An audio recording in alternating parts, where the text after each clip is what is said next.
Hello,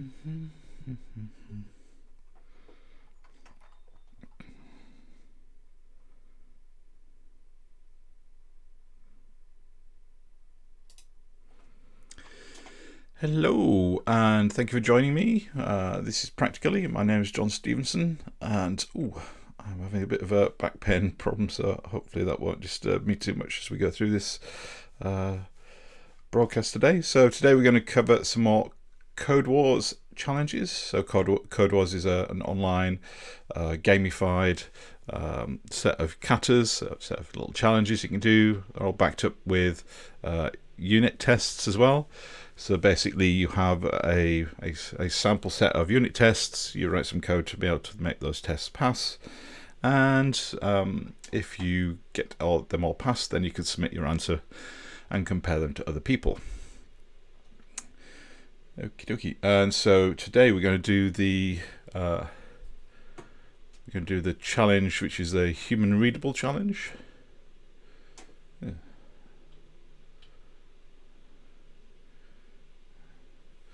And that's what.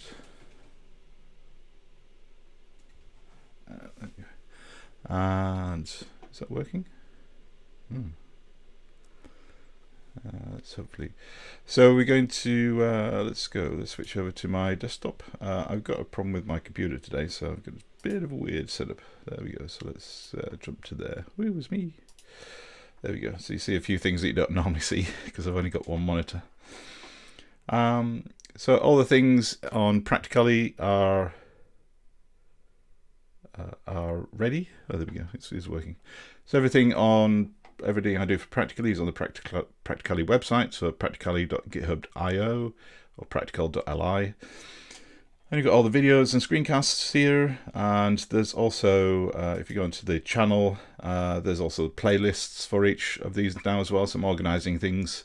So everything I've done in terms of broadcasting is in the Clojure study group, but there's also some specific ones for Spacemacs and for Clojure, things that we've done, just to help you find the videos you want to watch, make them a bit more discoverable. And I'm putting all the Codewars into their own playlist as well. And if you, I'm using clojure-cli and tools.deps, and so I'm putting some videos in their own channel, so their own playlist for that if you want to get up to speed. There's also some details on the Practicalli blog about setting up the Clojure-cli tools. So if you go to my blog, and I think if you just go to archives, then there's kind of June, July and August, I've got lots of details about how to set up Clojure-cli tools and helping you understand those as well. Cool, it's working. Okay, and so yeah, let's go back. And I'm still working on my books. If you want to reach out to me, then it's the Practicalli channel on Clojure in Slack, and there's a link there to get a free account if you don't already have one. We do get quite a lot of people joining on a regular basis. Information doesn't last there too long. There is an archive, but I think it's about 10 days. So like archive, because we don't use it commercially. And then if you want to support me, there's various ways to support me and keep me motivated and keep me doing these things as well. Okay, let's the advert over. Let's skip on to Codewars. And so if you go to Codewars and you log in, it's useful to log in because then it keeps track of all the things that you're doing, how many katas you've got, and you can go to your own profile. So if you'd like view profile, it takes you to this page, and you can see your stats, how many katas you've completed. So it says I've done 8. I'm not entirely sure I've done 8, but and I certainly haven't done 35. I'm not entirely sure I understand all this, but my ranking is going up, so I must be doing something right. And it also gives you a link to the katas that you've done as well, so you can go and see what it is you've done. So I've done 7. 1, 2, 3, 4, 5, 6, 7. I must have done one that's no longer there for some reason. I don't know. But there we go. So the one we're going to look at today is the human readable time. So if you've got any questions, then please put them into the chat. Hopefully I'll see them this time. I might have to switch to this page. Oh, there we go. Interesting. I might have to keep switching back to this page. It's a lot trickier when I've only got one monitor that works. There we go. But anyway, let's crack on. So I put a link into the chat for this Codewars Kata that we're doing. And I have done this already, but I'll walk through step by step what I've done. I thought this one was going to be fairly easy. I don't think it is a 5KYU. I still don't know how to pronounce that yet. But it's, I guess it depends on the language you're using, actually, how tricky it is. I found this quite simple, actually. So it says, write a function which takes a non-negative integer. So we know we're going to get positive integers in there, so we don't necessarily have to put some guard conditions around that. Although we could, I suppose in real life we might do.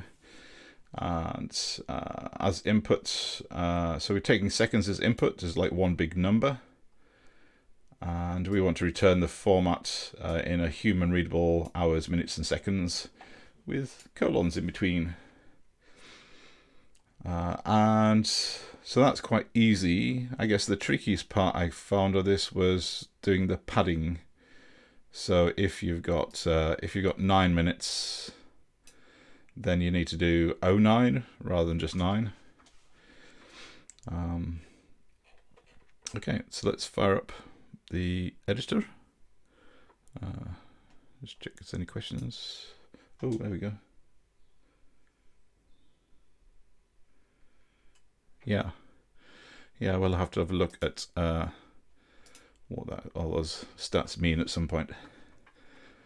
I guess I'm just looking at my my ranking. If that's going up, then great. Okay, so let's go to my editor. So I'm using Emacs. You don't have to use Emacs for closure, but if you do, I can help you with that as well. Okay, so with the Kata, I guess I didn't copy stuff across last night. No, let's see. Let's copy this over. Boop, boop, boop, boom. Copy. Did I? Oh, train again. There we go. So you click train, or if you've already done it, you can train again. So you can do these multiple times and build them in lots of different ways. And I can run the sample tests and they'll all fail. I'll put this into, oh yeah, they've all failed. There we go. But it sometimes does give you kind of like details of, when you run all the sample tests, it can give you like details about what it's actually testing. Obviously the sample tests are all here in the sample test window. And so it's basically got a range of numbers in seconds and what it's converting them to in the human readable form. So it's fairly straightforward. This one is quite nicely written. Kata. So let's do that there. Yeah, there we go.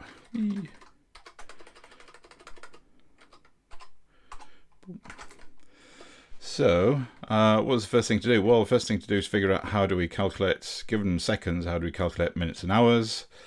That's fairly straightforward. So there's 60 seconds in a minute and 60 minutes in an hour. And we don't need to worry about converting the hours because like there's just hours, so like it will just go on. There's no 60 hours. I guess there's no kind of days here. They're not asking for days. I guess we could add a 24 for days if we wanted to extend this a little bit more.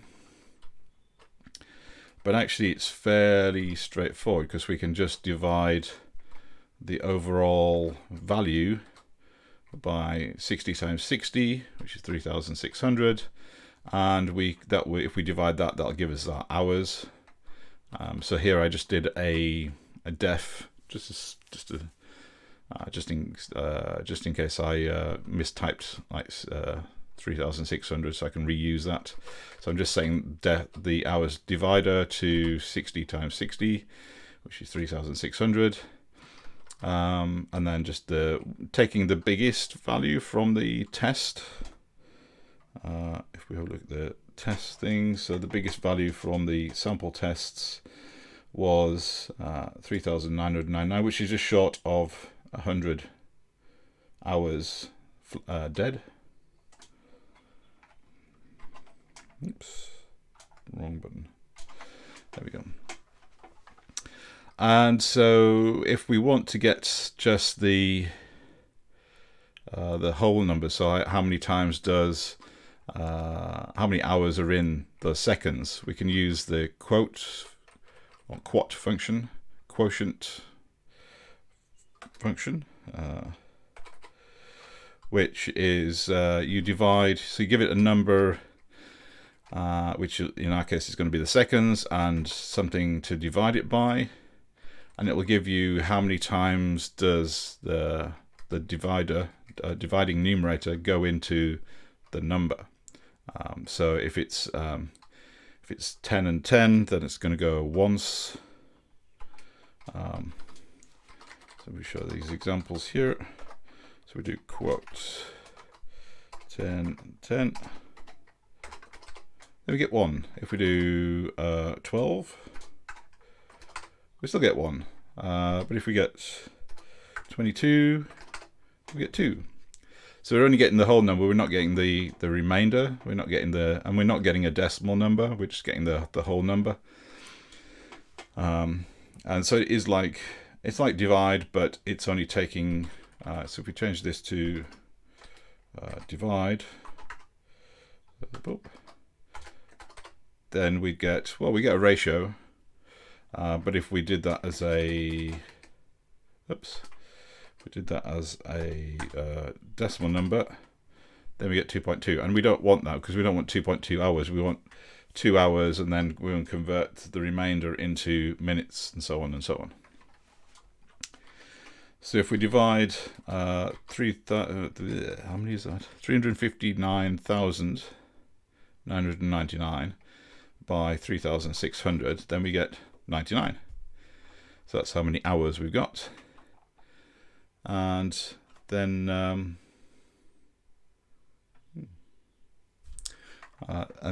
we can, if we want the minutes, then it's the remainder.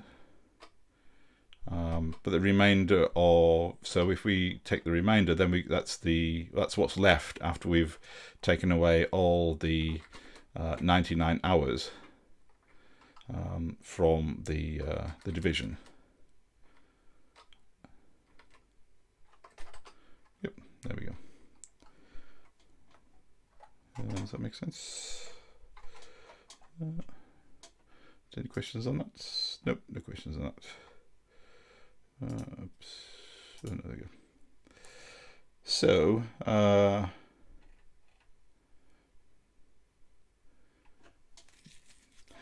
we could do something silly and just have one big const statement that just has these numbers, but that only passes the sample tests. So we need to be able to just take a number, which is going to be one of these numbers, and return each value, and then each value needs to be turned into a string. And we also need to do put in a colon in between them as well. So getting the numbers is fairly straightforward, but then there's a bit of formatting to do after that. Let's go back here. So here we're dividing. Oh yeah, so if the remainder is less than hours divided, and we get the quote and the rem using so we've got a minutes divider here of 60.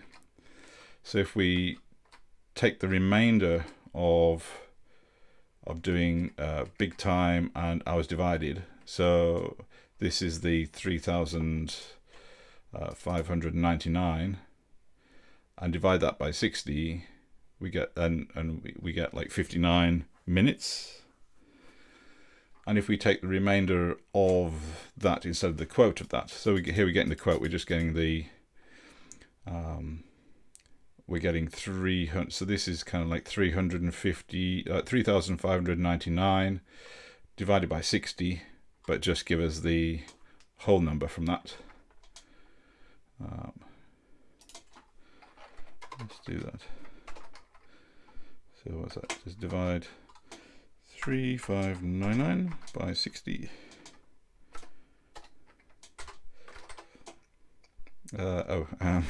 Yeah, we get ratios because Clojure likes to be efficient. I'll talk about ratios in a minute. Yeah, so we get 59 and then some remainder. So the quote gives us the same value. So it's divided. We divide the overall time in seconds by 60, and that gives us the hours. But the remainder of that is what we've got left that we want to convert into minutes. So then we divide that value by 60, and we get the quote of that. So that's like doing 3,599 divided by 60. And then we get our answer of 59. And then with the same calculation, if we just get the remainder, then we get our 59 seconds instead. Simples. So now we just need to put that together. So when I divide it by 60, we get these answers like 3,599 over 60. So that's actually a legal, that's a perfectly valid value in Clojure.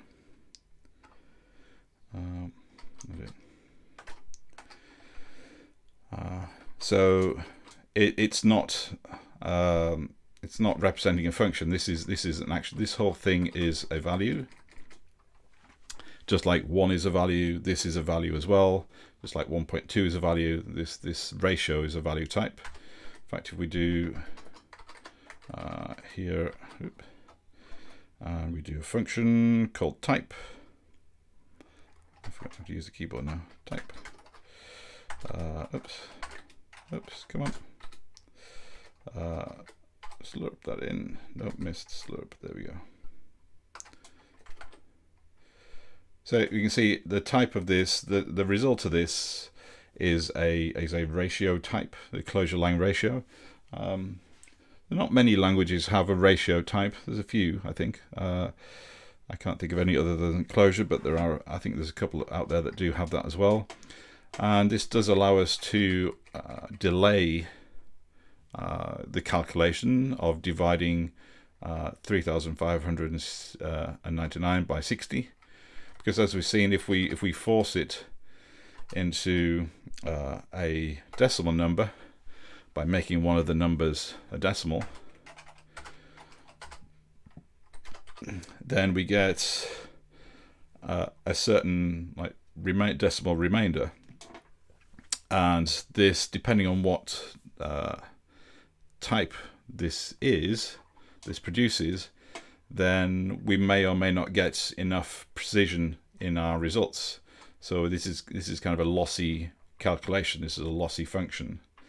But if we save it as, if we keep it as a ratio, then only when we actually need to use that value or the specific kind of decimal version of that value, then we can decide what precision we actually want as well. So it's a lot safer to keep this like certain values as ratios.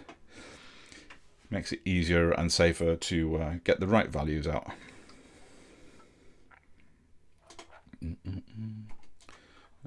Just check if there's any questions. No questions. Cool. Okie dokie. Right, so what have we got so far? So we've got rem and quote, so we can put things together into a some kind of function. So here we go. We've got our human readable function, which is the name of the function that is in our kata. And just to kind of like put it all together, the simplest way to do it, or the easiest way to do that, is just use a let binding. So here we're defining hours, minutes, and seconds, and just doing the calculations. The nice thing about the let is that once you've defined something, you can actually use it into the next thing as well. So we could use the result of hours in the other calculations if we wanted to. For clarity, I just put them in explicitly. So here we're doing quote on the value that we're passing in, which is x, and then we are dividing x by 3,600, and that's our hours, then our minutes and our seconds. And I'm not sure if you noticed or not, but if we have a smaller number, then it's still giving us the result, because if we do quote on a,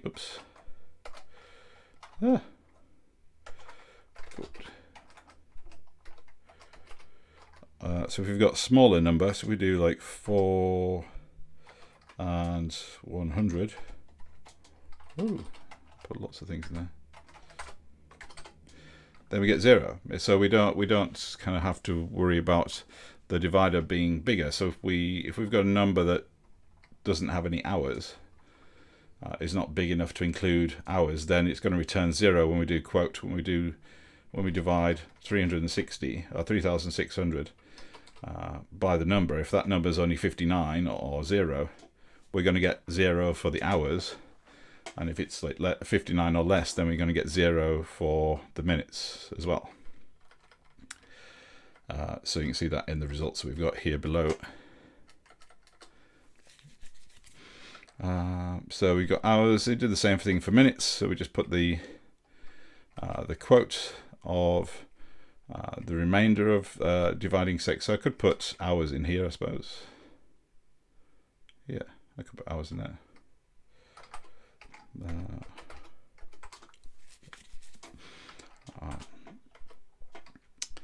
And the same thing, oh, not quite the same thing for that one. So this is the rem of that. So we've got the remainder of the remainder divided by 60. So this is the remainder from hours, and this is the remainder from minutes, which gives us the amount of seconds we have left.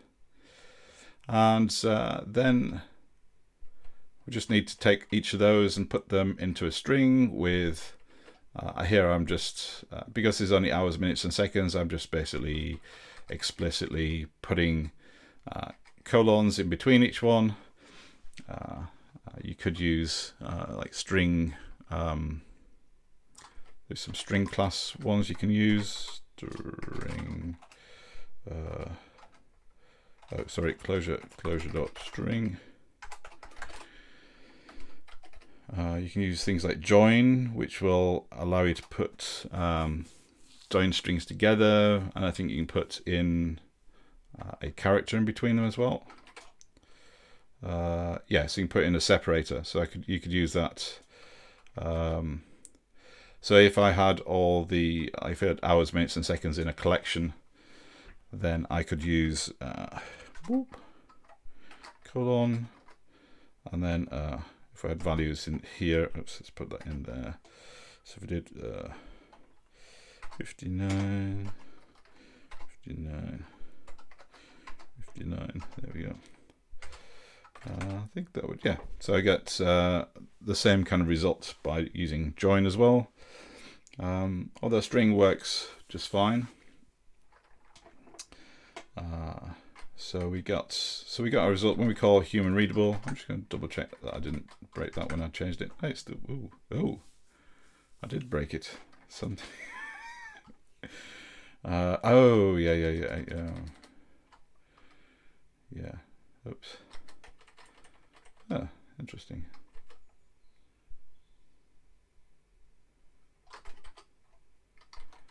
Oh, what did I do there?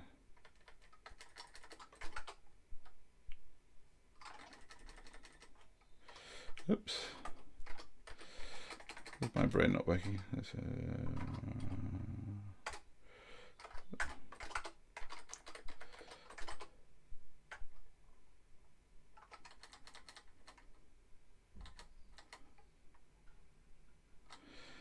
Did I get that wrong? I'm sure I got that right. I must have done something. What did I do? Where has it gone? It worked last night. There we go.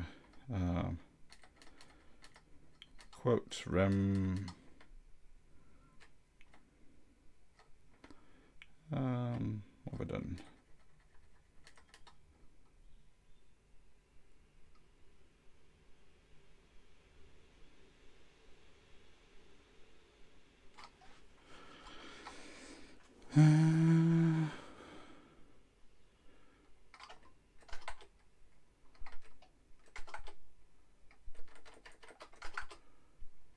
Why is it giving 1 now?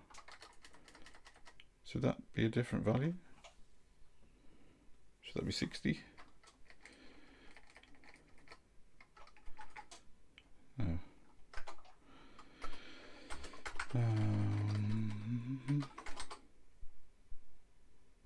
No. What have I done wrong?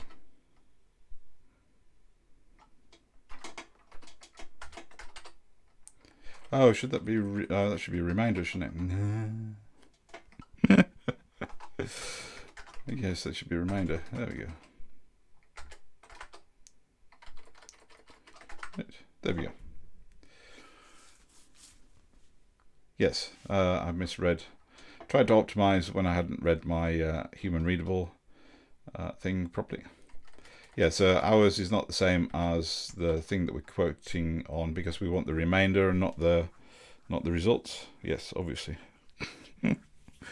Whoopsie, sorry about that. And then yeah, so if we do human readable there, we get the right results because the numbers are all like 2 digits, 2 characters, so 99, 59, 59, so we don't need to pad anything. However, if we have a smaller number, then we're not actually padding those yet. Oh, that's not right. There we go. So when we do 0 or 59, then the numbers are not getting padded. So these are going to fail, unfortunately. But the bigger one works. So if it's got hours, minutes, and seconds enough to be more than 10 hours, then it's okay. So I did think about doing things with a map and mapping over, and so if you only find one character, then you can kind of do replace it with like add an extra 0 in there. It's like do a string. So you do something like so map a function over there which takes the value, and then we like do like if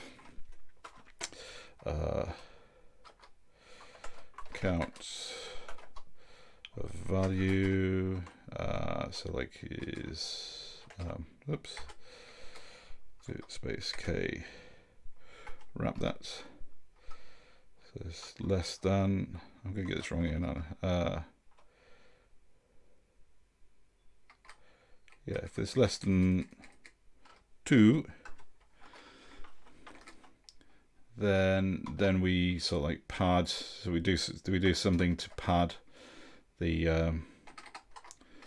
value. So I guess we can do like strut and then do. So we could put a 0 in there and then have the value, and then if it's false, then it just return the value. But that seems to be quite overly complicated. Just to be able to add something, a padding to there. And I thought, well, if we had a reducing function, then we could do the padding as we calculate the number as well. But we still need to put everything back together as a string, even if we do this mapping over the results of each of these hours, minutes, seconds. Then we would, because we need to put the map in here, map, and then we need to put hours, minutes, and so we do hours, minutes, seconds in there. So we map over that collection with our map function, and then we still need to join string, except we now need to probably do like apply string to the results of map. So we need to wrap that around the map function. And I just thought that there must be some better way to do that. And luckily there is. Let's just see if there's any questions before I proceed. No questions, okay.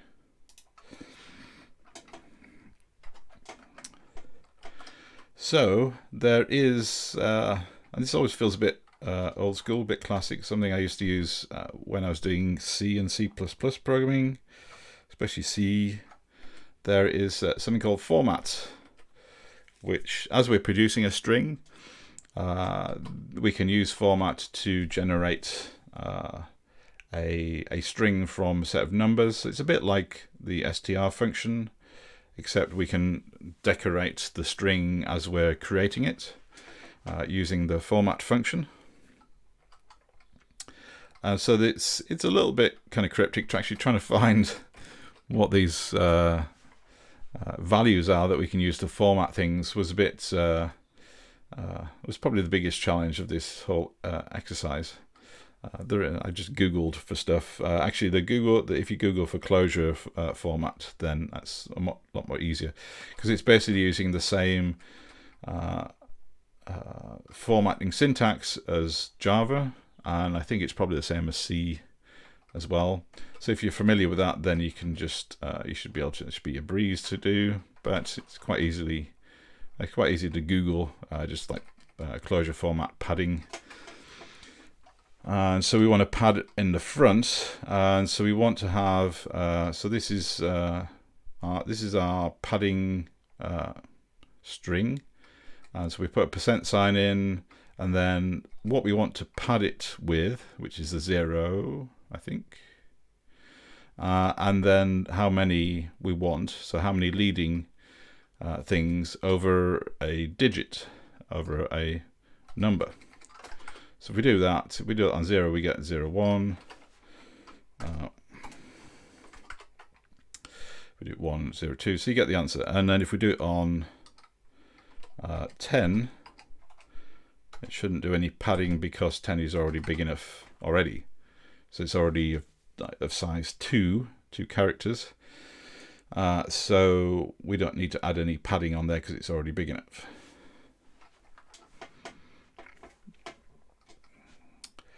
So that means we can simply just put in our format into our function instead of using string, so we can just use format.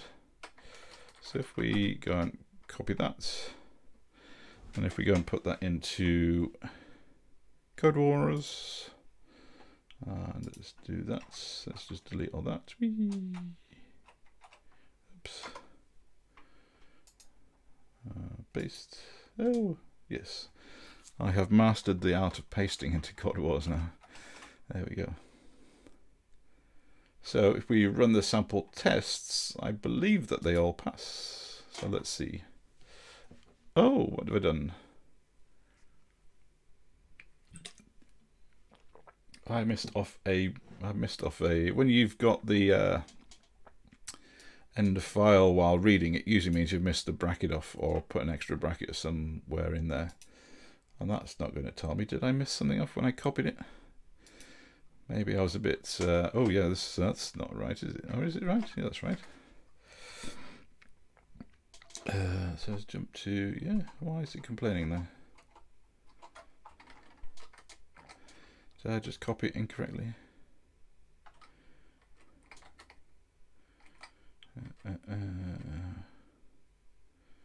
Yes.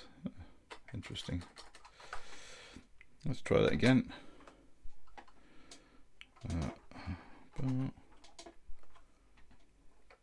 There isn't a one dangling down that. No, there isn't. No. Yeah.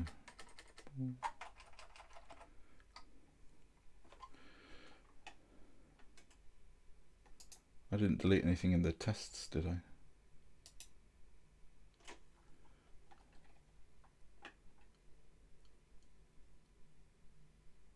Oh, I've done that.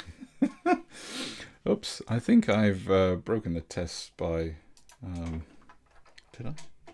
Yes. Oopsie, sorry about that. I broke the tests by deleting a bit of it. There we go.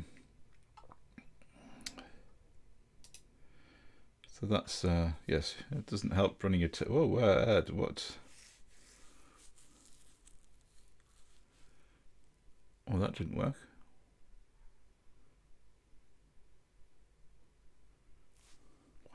What? This worked yesterday. What have we done? So it's getting actual, not.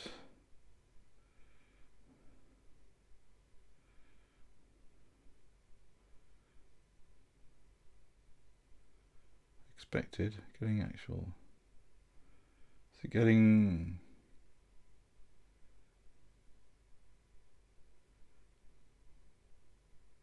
Oh, yes, so it's not quite producing the right format.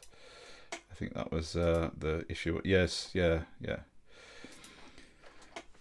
Because it's if you actually have a look at the documentation for format function, it's not very helpful. In fact, it just says go and look somewhere else, which is not the most useful thing. But if you go and look at the docs for it on Clojure docs, so let's go back here.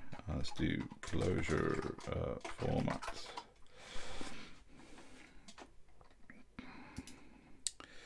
I did say this is the part that I kind of struggled with a little bit more.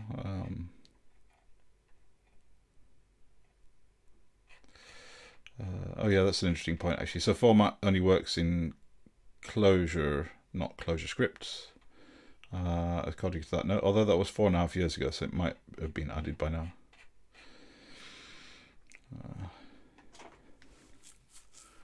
Yes, all these examples are just showing one. So one pattern, and it's being applied to the first number it finds. There's some like positional stuff you can do. Oh, that's 12 things there. So it's just taking. Oh yeah, so that's putting a comma in every 3 places. I'm not quite sure how that works.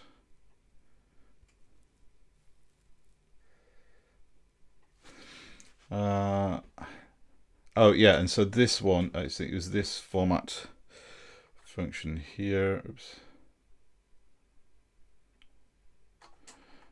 So here we've got multiple numbers, which is what we've got. And so they're putting in these percent patterns for each of the numbers that we want to format. So we need to do that with our code, because what this is doing, if we look at that, if we evaluate that version, we're only getting back 0, 0, which is what the tests were telling us. Because it's formatting ours and then just ignoring everything else. It's not returning everything else as part of the string, which is a bit inconvenient. So yeah, so I didn't quite see that part in the docs at first. So you could put format explicitly around the results as you get them, and then just use string to do that. But again, that's quite repetitive code, I think. And if we do that, but it does give the right answer. However, the preferred way is to just line them up. So here we're putting so we've got the 3 patterns for the 3 numbers. The patterns are just the same. So this is going to pad hours, minutes, and seconds, and we're explicitly putting in the colon in between them, just as a string, just as any other characters we can put in there as well. So the colons don't have any significance for format. It's just treated those as strings, like we've got here. So we're defining a single string to format with multiple patterns in there. So with 3 different patterns to pull in. So it wants to pull in 3 numbers, and we've got hours, minutes, seconds that represent those numbers. So if we evaluate that, then we get our result there. And so all the numbers are padded, and we get all the numbers. Yay!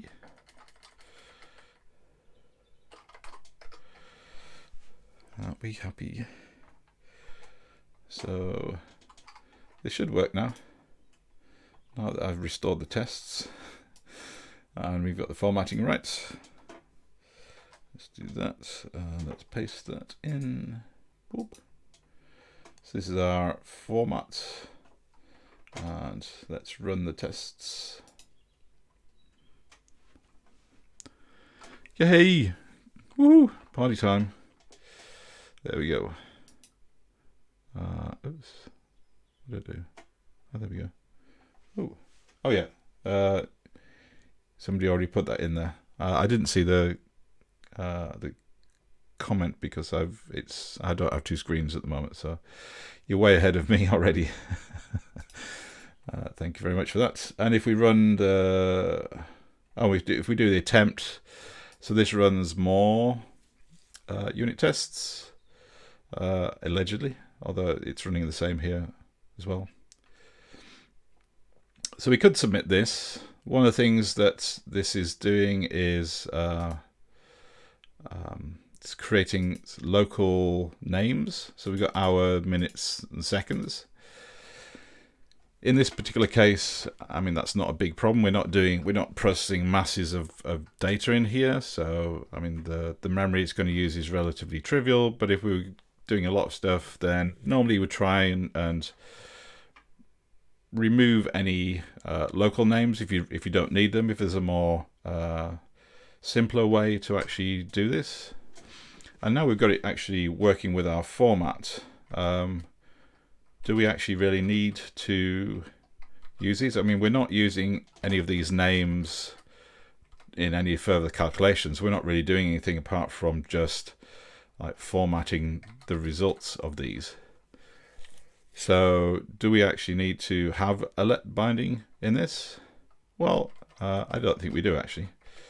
So we can actually convert that so that each of these, so we've got our format string that wants to get 3 values, and we just have 3 expressions which generate a value each. So each of these is going to generate a value. Oops, sorry. Oh, did I? Oh yeah, it won't do anything with it.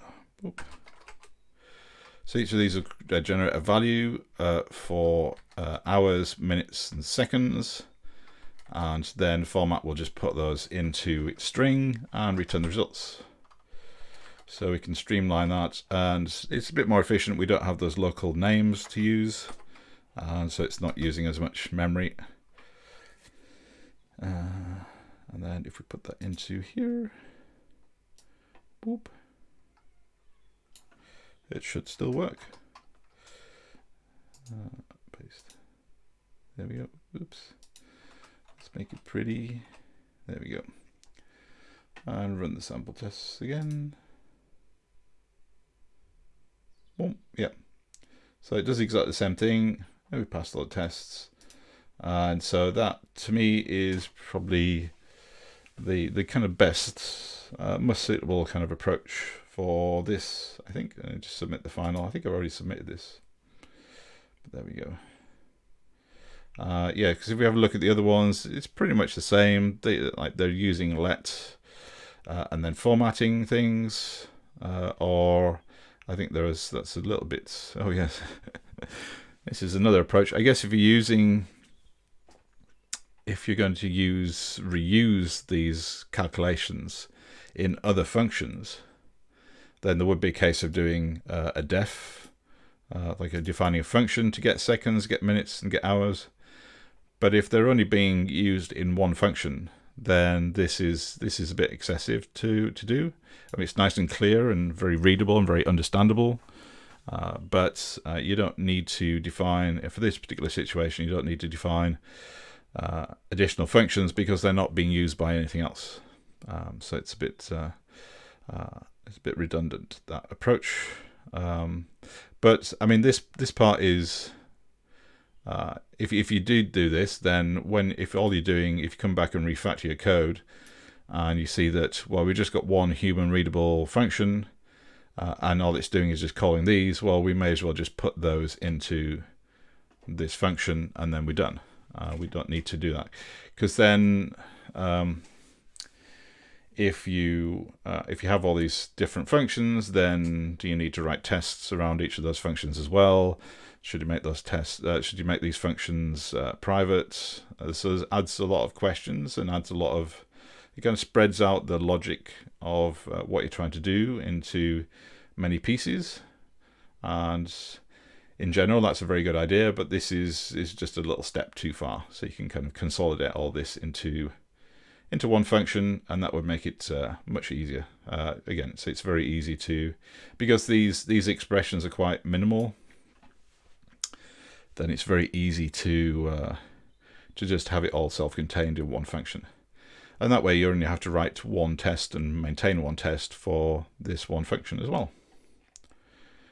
I did think about whether you needed to do a recur or a recursive function or a reducing function, but they don't really build off each other that much, so there's not really any need to do that, and we're not processing a string of things. Yeah, so there's a temptation to use all the tools in the Clojure toolbox, but you don't need to. So nice simple solutions are usually the best ones. So I don't see anything else that's more interesting in here. Yep, there we go. Cool. Any questions? Yeah, so you include the colons in the format. So we go back to 3 here. So the question from in the chat. So these colons are, yeah, so if we put, we can even put space around the colons as well. I mean, that would break the formatting that they want, but still works. But then if we do that, then we've got spaces. So how we want the string to look is, if we put a % in front of something, then it's going to substitute the first digit number that it finds in here, and then it'll do the rest. It'll start adding the rest of the string. So it's kind of like building up a string, or having a template for a string, and it's just substituting anything that's got %. It's going to interpret that as a pattern, and anything that doesn't have % in, that's just characters that it's going to include in there as well. So this is just doing a simple positioning stuff, spacing those out in between there. Hopefully that answers your question. Let's have a look. Any other questions? Boom, boom, boom. But now the code is less human readable. Yeah, is it? I don't know. I guess for me, this is, I mean, I formatted this particularly in here. There is an argument that's saying that this is very clear and precise, and I would probably agree with you. Especially if these expressions start to get more complex, then there's more of a need to do let, and you're certainly not going to get fired for doing this, especially in human readable. And this is a perfectly acceptable approach. It's very clear, but I'd probably still, if I was doing an interview thing, I'd probably start with this one, and then then we can just refactor it to this, and then discuss the pros and cons of kind of having let bindings as well, because it is, at the end of the day, it's a choice. There's not going to be a huge amount of difference overhead in this, because we've only got 3 let bindings in here, and unless we're processing millions of records, it's not going to make a huge amount of difference. So yeah, it is a toss-up between those two, I think. Oops. one. Any other comments, questions? Okay, that makes sense. There we go. Cool. Okay, good stuff. We've got 10 minutes left. I'm just going to have a quick look at the train PlayStation. I think I actually misread the instructions a little bit here. But I started working on this. I actually thought this was relatively easy. So here we've got basically there's a chessboard which is like an 8x8 grid, and you need to generate, or for each location you generate a fraction, and the fractions are going up in size. So you've got a range of 1 to 8 on the top, and 2 to 9 on the bottom, and then the next row, instead of starting at 2, you start at 3, and then you go up to 10 and so on, and 4 you go up to 11 and so on, and you should have like 8 to 16 up there. So the first part of this is to create these, and the interesting thing is that these are all ratios in Clojure, so it's actually quite simple. So these, you can just have values in there, and once you've generated all the values, then it's pretty trivial to add them up, because you should just be able to use plus. You might need to use apply if they're in collections, but you can just sum up all of the values by simply just adding them up, because they're legal values in Clojure. So I guess the trickiest bit initially is how do you generate all these numbers in the first place. I did start doing that, although I didn't finish it. I think I got them wrong because I misread the numbers. So here we've got so I've created I'm using range from 1 to 9, and range is you can define a start and end point, but the end point's exclusive, so it doesn't include the number 9. So if we've got range 1 to 9, it's going to start at 1, but it's going to finish at 8. And I think, I'm not entirely sure why that is, but I think because you can do range 9. Oops, I can't type. We can do range 9. So if you just do a single number, it's going to be the end number. So there we're generating 9 numbers from 0 to 8. So I think that's why it's exclusive. It's because you can just put the last number in, and you will get 9 numbers, because by default range is going to start with 0. So I'm using a map. So basically what I thought I'd do is, if you use a map and then I use some kind of anonymous function, and then put 2 collections together, and you use the function to join a value from each collection together as a dividing function here. So we have something like a function that just divides %1, 1, %2, and then rather than putting in the numbers explicitly in here, then we use range to generate the range. So we did like 1 to 9 and so on and so on. Oops. So that was the basic thought process. So I elaborate that in here. So we're going to map a function, and our function takes 2 values, x and y, and we simply divide x by y, and then we just generate the numbers 1 to 9, so range 1 to 9 and range 2 to 10, and it generates the numbers. And if we take that and apply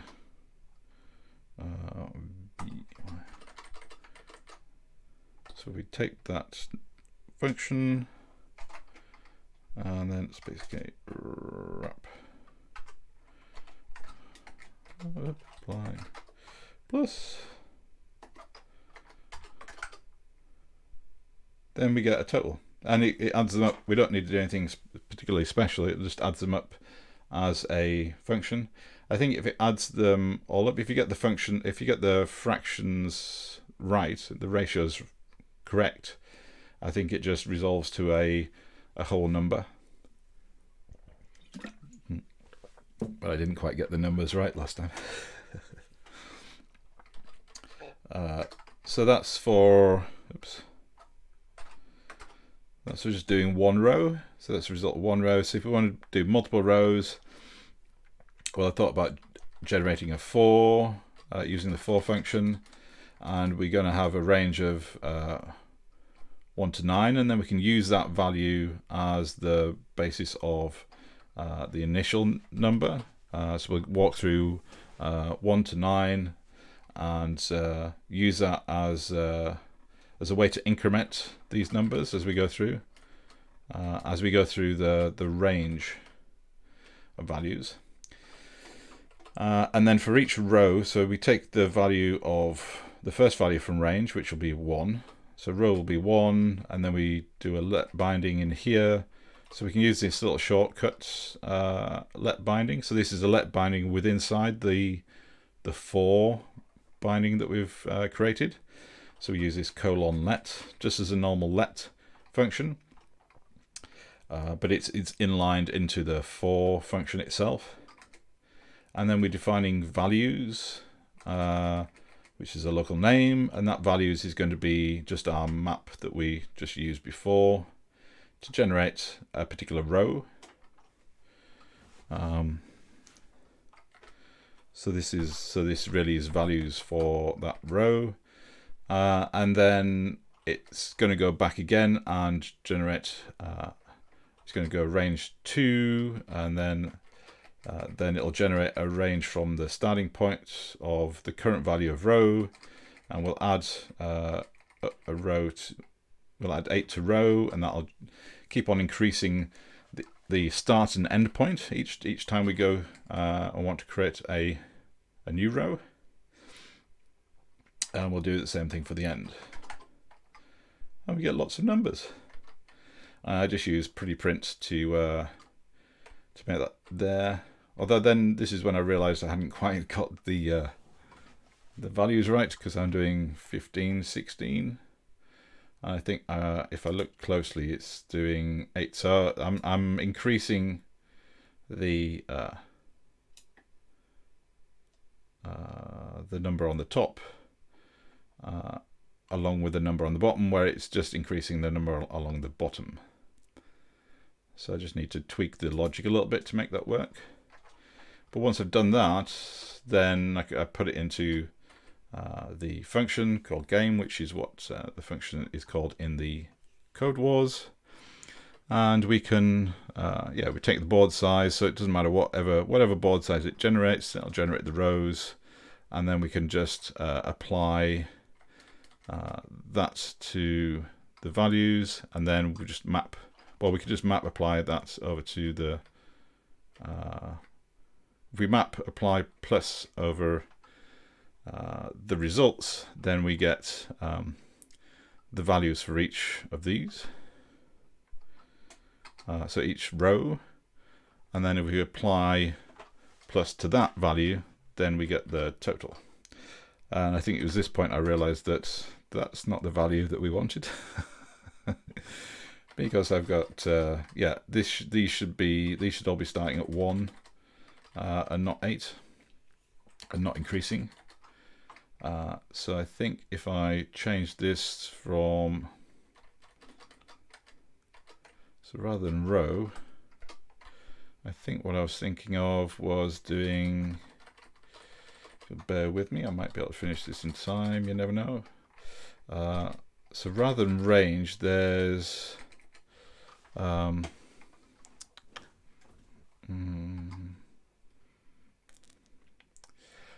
there's something called repeatedly.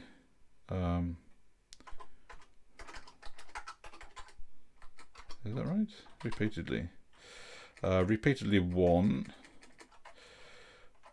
which I believe will just generate 1 repeatedly. So lazily, so it'll create a whole sequence of 1s.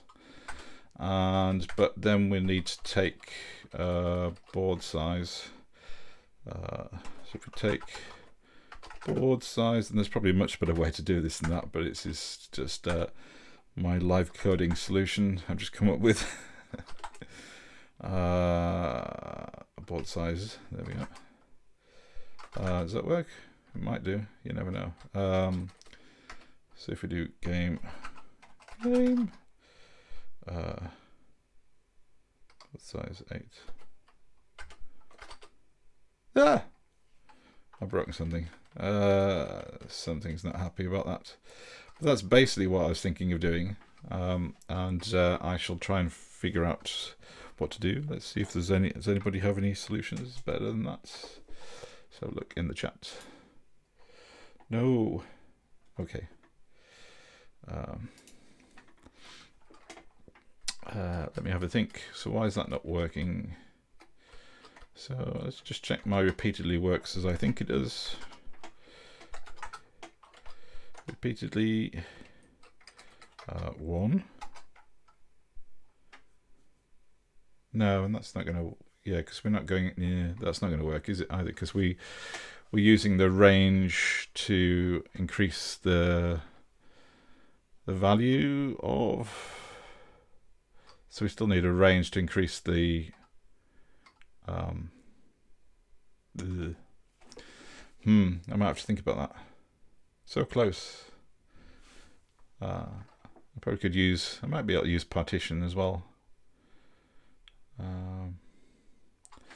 Let's just check what we're doing with here. So we do space k wrap up, no, wrap. There we go. Oops, oh, slope there. So we take 8 from there. Oh, that's not working. Oh, why doesn't that work? Have we got too many lazy things happening at once? Oh, does it take a function? Oh, maybe it takes a function. Maybe I should have looked at repeatedly a little bit closer. Oh, it takes a function. Is it just repeat? Maybe it's just repeat. Let me look at the docs. Let me try and repeat. I'm sure there's a repeat. Is that right? Oh yeah, there we go. There we go. Yes, repeats.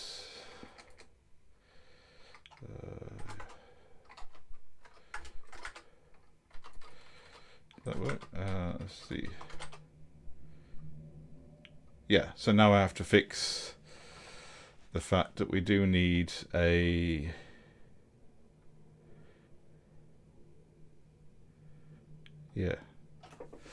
we do need to have something that increments the second number, because that's not happening. We're not incrementing the second number now. And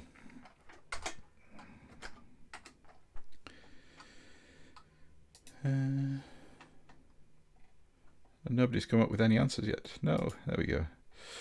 I will go and wait and think about that, but I'll leave that for homework for you and to have a play with. So this is the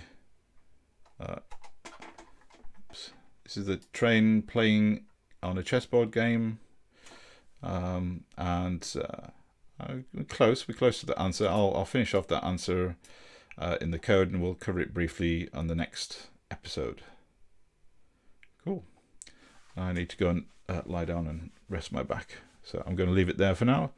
But thank you very much for joining me, and if you've got any questions, feel free to reach out to me via Practicalli and via the Slack channels. Probably the quickest way to do that. You can also reach out to me at via john@practical.li as well. And thank you very much for joining me, and I will see you next time, hopefully with a fixed computer. There we go, because then we go, woo! Right, thank you very much. See you next time. Bye. Oh, my back hurts. How do I end this? There we go. I have to still end the stream, don't we? End the stream. Boop.